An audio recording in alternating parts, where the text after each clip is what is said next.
Some video games always appear to just be on the top of their game. Super Mario, Grand Theft Auto, aside from the definitive trilogy, The Legend of Zelda. Even when these series release the odd dud, it's not too long before the franchise just recuperates and it's all but forgotten. But some other video game franchises limp on, insisting that they are still as cool as ever, but they're really not, are they? And should probably just be put out of their misery. So let's take a look at them. As I'm Jules, this is WhatCulture.com, and these are 10 video game franchises in denial about being over.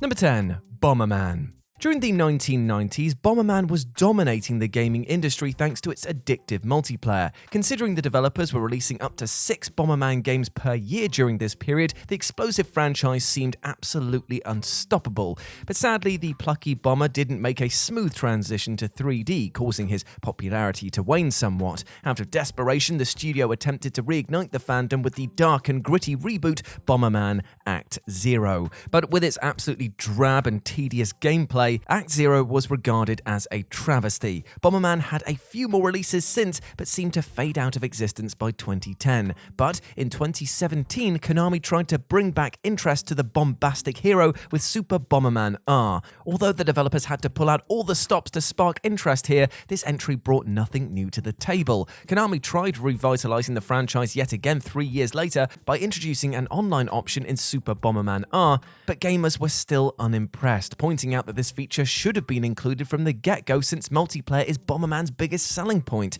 Because the latest game had nothing to offer, it's baffling to understand why Konami were so eager to revive Bomberman in the first bloody place. Number 9, Mega Man. Mega Man has a habit of running itself into the ground, which forces the franchise to go through a drastic rehaul just to stay afloat. When fans felt the original series had become formulaic, Capcom devised a more intricate spin-off called Mega Man X. When gamers tired of the side-scroller action again, Capcom created an RPG-styled offshoot called Mega Man Battle Network, which is still brilliant, I'm not gonna lie. And when those entries grew stagnant, the developers released a back-to-basics series called Mega Man Zero. When you look at Mega Man as a whole, you can just see the problem. When the company sees what works in Mega Man, they release new entries in rapid succession, rarely deviating from the formula. And once they get wind that players are growing bored of the latest experiment, they just create a slight variation and start all over again. However, it seems that fans have gotten wise to this strategy since interest in the android superhero is in a massive decline. In recent years, the only Mega Man games that have been released are remakes, collections, and mobile phone games. We got one decent mainline entry, but still, that was basically trading on nostalgia. Mega Man may have been idolized in his day, but it is time for somebody to pull the plug on the Blue Bomber, as sad as it is. Number 8, The Simpsons.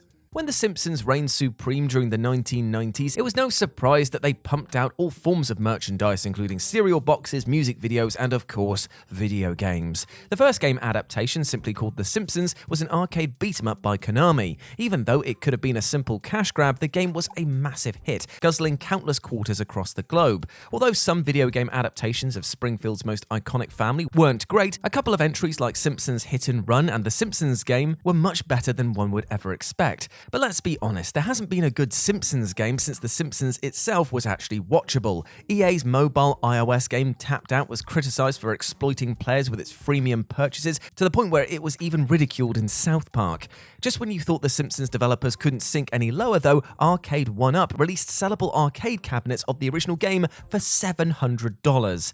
Instead of releasing 30-year-old games for extortionate prices, The Simpsons developers should actually just try to make a creative, fun game. If gaming publishers don't know how to capture the spirit of the classic cartoon, perhaps they shouldn't even bloody bother. Number 7, Star Fox. Using the Super FX chip, Star Fox was able to simulate 3D graphics in a 2D game, which was utterly groundbreaking during the 1990s. Even though this space shooter was an absolute game changer, its sequel, Star Fox 64, was better in every single way. The controls were fluid, the bosses were epic, the music was awesome, and it helped popularize rumble features in gaming. Despite the fact that Star Fox only had 2 entries at this point, it was considered one of Nintendo's strongest names. Sadly, every follow-up since has proved rather disappointing. The successor of Star Fox 64, Star Fox Adventures, was such a departure from what we knew that fans could immediately tell the series was in jeopardy. For the next few years, Star Fox tried to rekindle interest with entries like Star Fox Assault and Star Fox Command, but sadly fans were so disheartened by what the franchise had become that many didn't notice these games even came out. Even though the trailer for Star Fox Zero looked promising, it was let down by convoluted controls and unambitious gameplay. Unless Nintendo pulls something huge out of the bag for the next installment, Star Fox's best days are definitely behind it.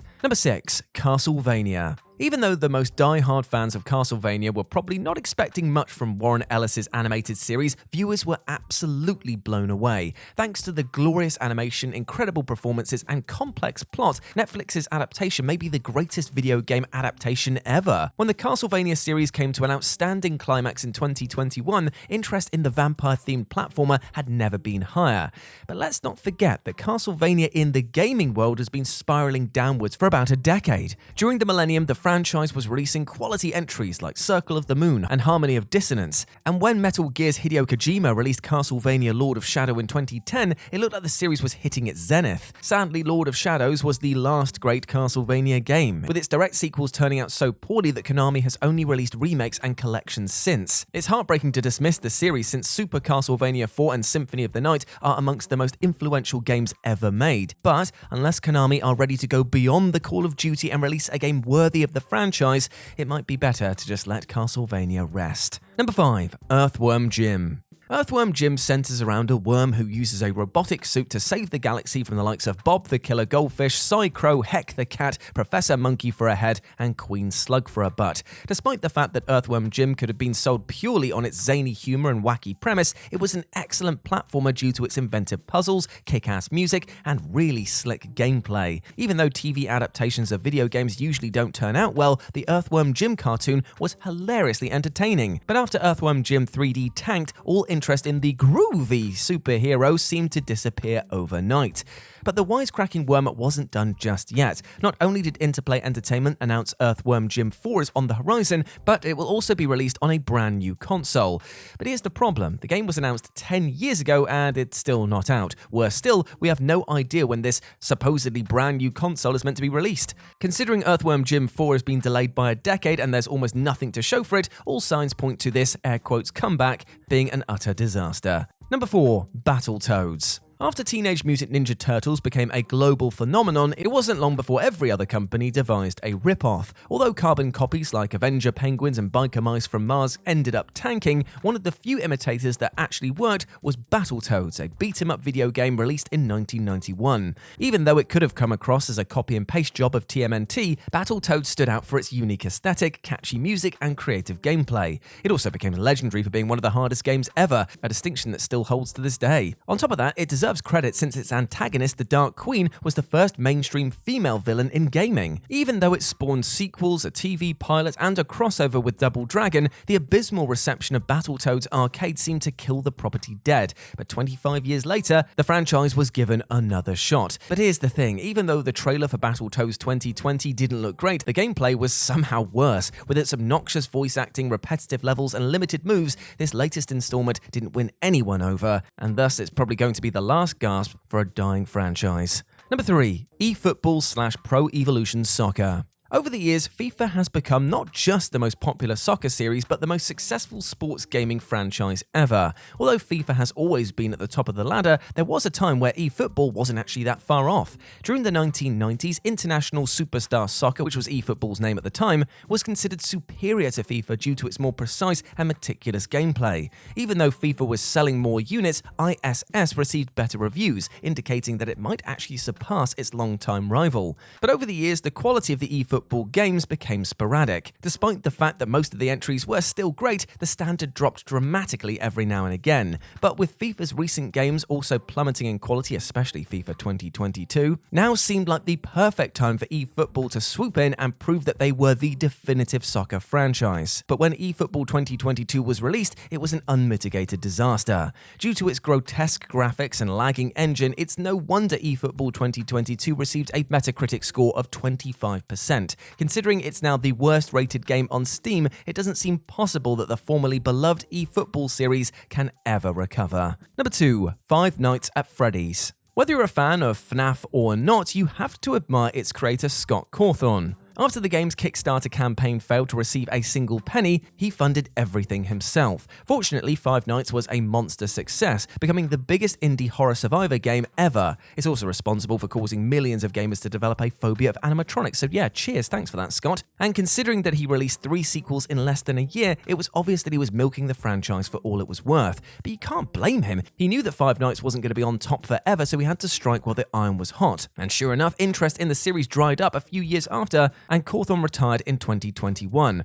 But does that mean that Five Nights is finished? Not even a little bit. Because we're going to be seeing the release of Five Nights at Freddy's Plus, the new Tales from the Pizzaplex series, and another entry in the Fazbear Fright spin-off. But considering the, 24 follow-ups have failed to capture the magic of the original, Five Nights feels like it's trying to flog a dead horse and then milk it as well. And number 1, Bubsy. Bubsy has the proud distinction of being amongst the few game franchises that has never been good. Over the last 25 years, multiple companies have released 6 games revolving around this feisty feline's adventures, despite the fact that they all suck. Now, the original Bubsy was hyped to the nines when it hit consoles as being a genuine rival to platformers like Super Mario or Sonic, but due to its brutal difficulty and the titular kitty's unpredictable speed, this 2D side-scroller was average at best.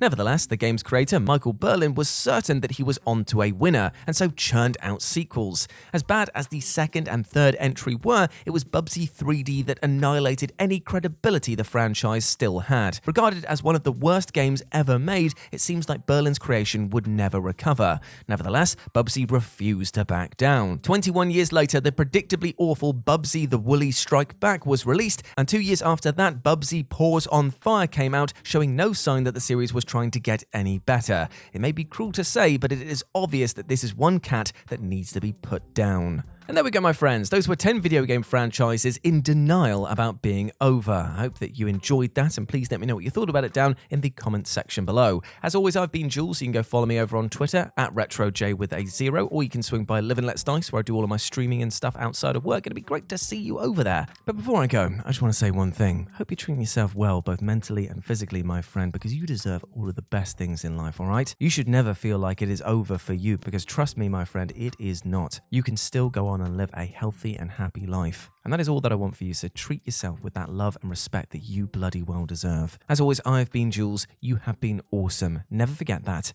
and I'll speak to you soon. Bye.